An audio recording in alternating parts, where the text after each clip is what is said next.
आइए दोस्तों, आज इस्लाम मज़हब से जुड़े अंग्रेजी शब्द सीखते हैं।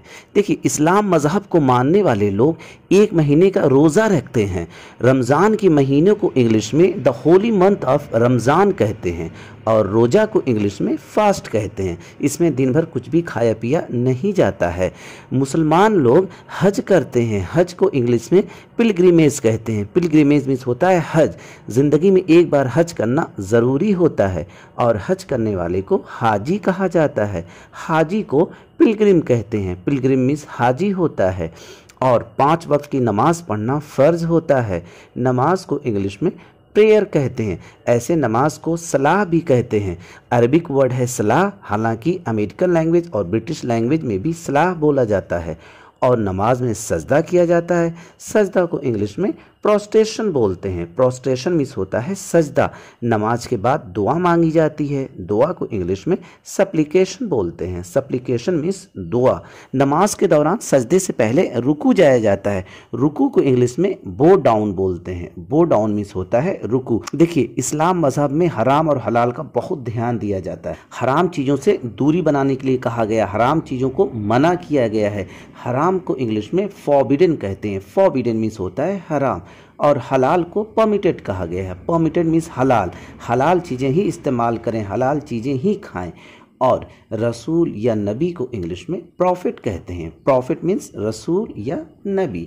और यहाँ पर काफिर की बात की गई। देखिए, काफिर किसी दूसरे धर्म के लोगों को नहीं कहा गया है, बल्कि काफिर मतलब होता है जो नास्तिक होते हैं, एथिस्ट। एथिस्ट मीन्स होता है काफिर। और जमात को इंग्लिश में कांग्रेशन कहते हैं। मज़हब की अच्छी बातें बताने के लिए लोग, दीन की बढ़िया बातें बताने के लिए लोग जो ग्रुप में जाते हैं और लोगों को अच्छी बातें बताते हैं, उसे जमात कहते हैं। जमात को इंग्लिश में कांग्रेगेशन कहते हैं। फरिश्ता को एंजल कहते हैं। एंजल मीन्स फरिश्ता। और अच्छे काम करने पे जन्नत मिलती है। जन्नत को हेवन कहते हैं। हेवन के अलावा पैराडाइज भी कहते हैं। पैराडाइज मीन्स भी जन्नत होता है। बुरे काम करेंगे तो जहन्नुम में जाना होगा। जहन्नुम को इंग्लिश में हेल कहते हैं। हेल मीन्स जहन्नुम। इसी से बना हुआ एक वर्ड है भाड़ में जाओ, go to hell. Go to hell means भाड़ में जाओ। एक न एक दिन क़यामत आएगी ज़रूर। क़यामत का दिन को इंग्लिश में डूम्सडे कहते हैं। डूम्सडे मीन्स होता है क़यामत का दिन। देखिए, कुछ भी करें नीयत साफ रखें। आपके काम से ज़्यादा आपकी नीयत को देखा जाता है। नीयत को इंग्लिश में इंटेंशन कहते हैं। इंटेंशन मीन्स नीयत।